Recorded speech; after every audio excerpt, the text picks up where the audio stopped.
मित्रांनो नमस्कार. पंढरी पाटे यवतमाळ अपडेटच्या माध्यमातून कायम ग्रामीण भागातील शेतकऱ्यांचे कष्टकऱ्यांचे प्रॉब्लेम सॉल्व्ह करण्याचा प्रयत्न आमचा असतो. आणि आज सुद्धा आपल्या यवतमाळ शहराच्या बाजूला असलेलं MIDC महाराष्ट्र इंडस्ट्रियल डेव्हलपमेंट कॉर्पोरेशनला लागून असलेलं छोटंसं गाव, साधारणतः किती लोकसंख्या आहे गावची? 300 या जवळपास 300 लोकसंख्या वस्ती असलेलं गाव भोयर ई क्लास. या गावामध्ये कुठल्याही फॅसिलिटी नाहीये. प्रामुख्याने त्या ठिकाणी पाणी नाहीये, शाळा नाहीये, अंगणवाडी नाहीये, प्राथमिक आरोग्य केंद्र नाही. महत्वाची गोष्ट म्हणजे पावसाळ्यामध्ये लोकांना जाणं येणं करण्यासाठी रस्ता नाही, असं गावकऱ्यांचं म्हणणं आहे. आणि या ठिकाणी सगळे गावातील नागरिक आणि प्रामुख्याने सर्व महिला या ठिकाणी जमलेल्या आहेत. ज्या प्रकारे आपल्या देशाला स्वातंत्र्य मिळालं आणि त्यानंतरच्या काळातही आपण जर विचार केला तर आजही ग्रामीण भागामध्ये शहराच्या बाजूला असलेल्या गावांमध्ये जर फॅसिलिटीज नसतील तर जो पक्ष सत्तेमध्ये त्याला कुठेतरी मला वाटतं थोडी तरी लाज वाटायला पाहिजे. आणि या विषयाच्या संदर्भाने माझ्यासोबत बोलण्यासाठी या गावचे नागरिक माननीय दामोदरे भाऊ या ठिकाणी आहेत. गौतम भाऊ, काय प्रश्न आहेत, काय अडचणी आहेत?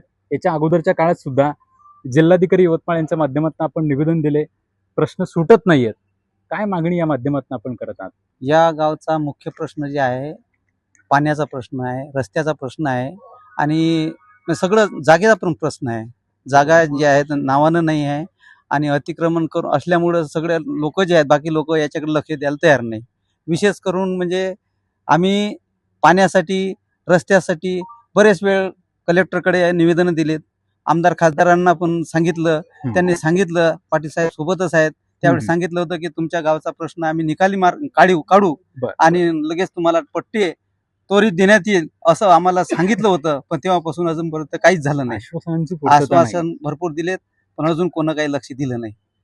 तेव्हा आम्ही आपल्या मार्फत विनंती करतो की आमची जी समस्या आहे पाण्याची, जागेची, रस्त्याची, ही समस्या त्वरित निकाली काढावी अशी आमची सगळ्यांची गावकऱ्यांची विनंती आहे.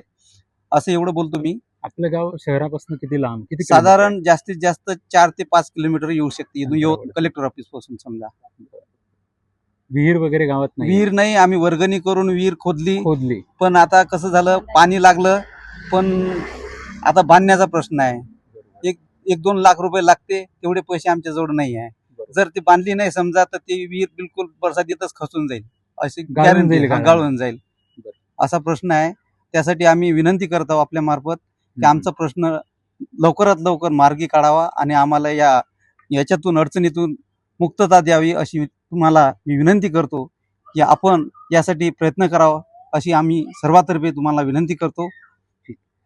मित्रांनो लक्षात घ्या, या ठिकाणी माझे सर्व सहकारी आहेत.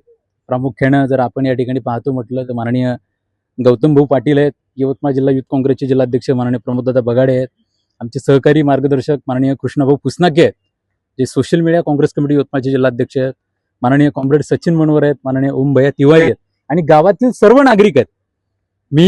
हा काय कुठला पॉलिटिकल विषय नाहीये, हा रास्त मागण्यांचा विषय आहे. हा विषय निकाली लागणं अत्यंत गरजेचं आहे. कुठल्या माध्यमातनं कुठल्या प्रोसेसनं निकाली लागावा याच्यासाठी शासन स्तरावरती मी व माझे सर्व सहकारी मिळून प्रयत्न करतोय.